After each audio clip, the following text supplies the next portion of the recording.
देश की भाषाई राजनीति का इतिहास बहुत पुराना है। खासतौर पर दक्षिण भारत के राज्यों में तो स्थानीय भाषा को लेकर राजनीतिक दल मुखर रहते हैं, लेकिन जब बात संसद की आती है तो यहाँ क्षेत्रीय भाषाओं की उपस्थिति बेहद कम देखी गई है।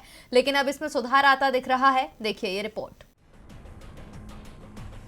भारत में कई भाषाएं बोली जाती है। देश में भाषाओं को लेकर राजनीति भी होती है और खास तौर पर इस समय तो भाषाई राजनीति कुछ ज्यादा ही तेज हो गई है, क्योंकि 3-4 महीने में जिन राज्यों में चुनाव है उन राज्यों में अलग अलग भाषाएं प्रचलन में हैं।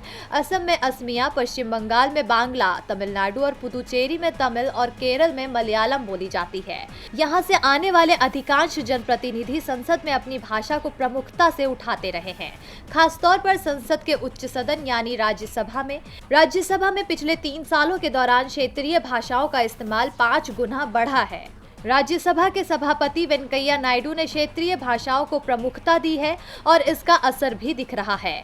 राज्यसभा में 2018-2020 की इस अवधि के दौरान 4 भाषाएं डोगरी, कश्मीरी, कोंकणी और संथाली का इस्तेमाल पहली बार किया गया।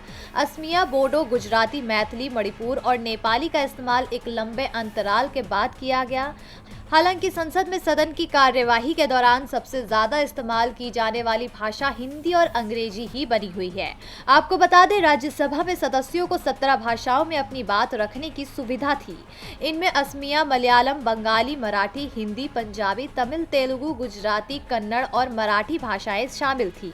हालांकि 2018 के बाद सदन के सदस्यों को अनुसूची में शामिल 22 भाषाओं में अपनी बात रखने की सुविधा मिली। डीबी लाइव की रिपोर्ट।